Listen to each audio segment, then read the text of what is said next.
Breath, the bridge between our body, mind, and spirit. Dear worthy friends, I hope you'll all always be blessing. We all know, breath is the mainstay of life, and the quality of each breath makes a huge difference to our well-being. And yet, few of us pay attention to our respiration, unless there is a problem. Without breath, we can make no utterance, no vocal vibration, but breath is so much more than that. As well as being our physical support, breath is also a bridge between our body, mind, and spirit. It can re-energize us, revitalize us, and simultaneously create space to connect with our mind and inner spiritual or essential self. From the standpoint of the ancient Indian Vedic philosophy, it powers our energy channels. Focusing on breath helps us to connect to the world in which we exist. The earth breathes. You can watch her on YouTube in a video that uses a compilation of images from NASA. The oceans ebb and flow, that is their way of breathing with the earth. Breathing was your first act as an individual on this planet, and it will be your last. When we breathe in, we inspire, that is to say, we take in life and a new beginning with every breath.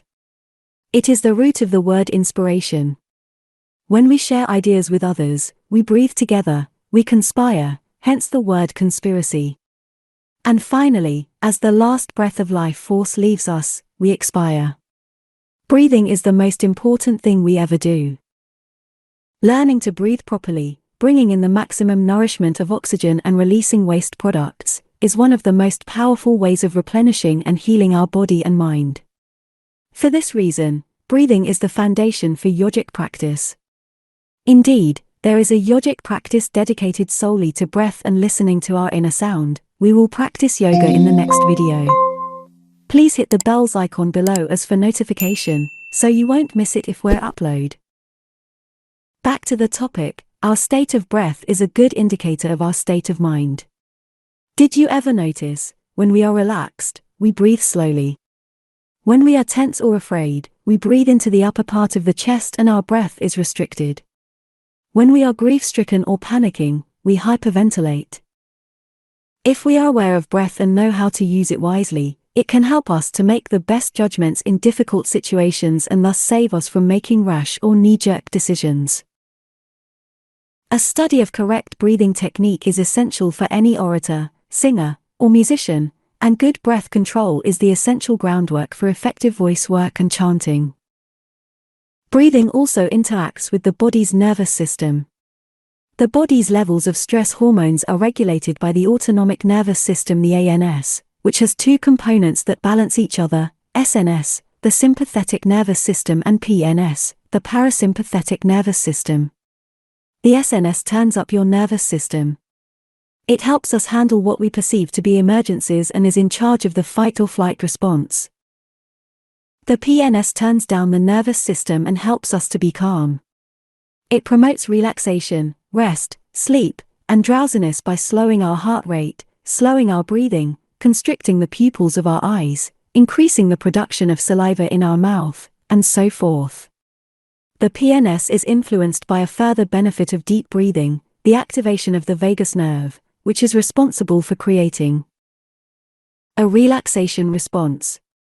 The vagus nerve is the longest of the cranial nerves, extending from the brainstem to the abdomen by way of multiple organs including the heart, esophagus, and lungs.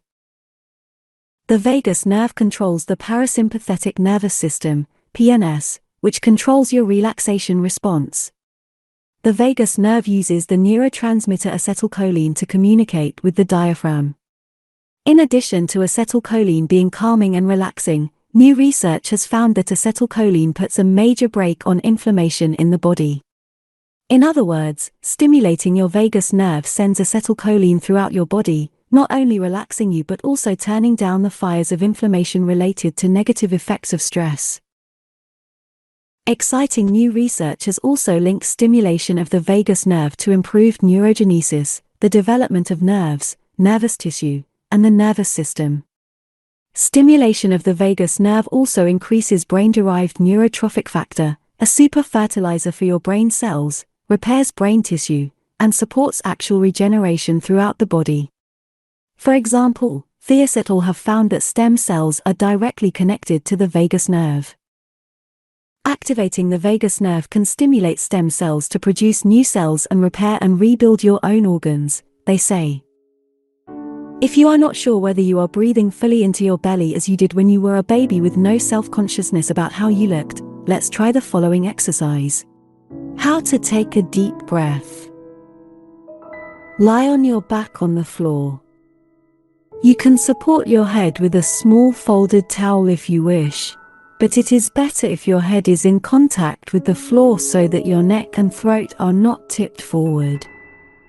Note how you are feeling, perhaps tired, or edgy, or neutral.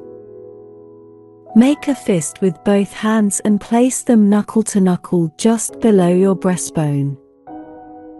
Consciously take a breath only into your upper chest. You will see that your knuckles are stationary and still together. Now set your intention to breathe deeply into your belly.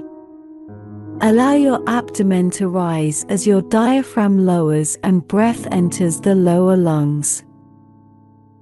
Keep breathing as the air goes into your back and finally into the upper chest cavity. Hold for a second or so, and then breathe out as fully as you can. Did your knuckles part a little way? If they did, you are breathing correctly. If you find this too difficult in the beginning, place a light book on your stomach, and practice breathing so that the book rises up a little. Take 5 or 10 good breaths and then rest, breathing as you normally would. Check in with yourself to see how you feel physically, mentally, and emotionally. Can you see how being able to do this, at will, whenever and wherever you desire, would bring instant benefits to any situation? As you expand your practice, listen to your breath. Does it catch in your throat? If so, mindfully open your throat or adjust your position so that the airway is straightened and not restricted. Think of your posture when you are standing or sitting. Do you restrict your lungs and airway? Now that you are aware of your breath, try to bring that awareness into everyday life. When you are sitting at traffic lights or waiting for public transport, rather than fretting over the wait, take your focus to your breath. Is it shallow and tense? In those stationary moments, check in with yourself and realign your well-being with slow, full breaths. Do this as often as life gives you moments of pause. Supermarket queues often present an opportunity to practice this. When at rest, the average adult breathes 12 to 20 times a minute. That's a potential 17,000 to 30,000 breaths a day. What a difference we could make to our lives and well-being if we had 30,000 supplement of healing per day. Okay, my dear worthy friends, always keep peaceful in mind and thankful to your life. Thank you for watching this video. If you mind, give us support by hit like and subscribe button, so our YAW channel can be more developed and sustainable. See you in the next video.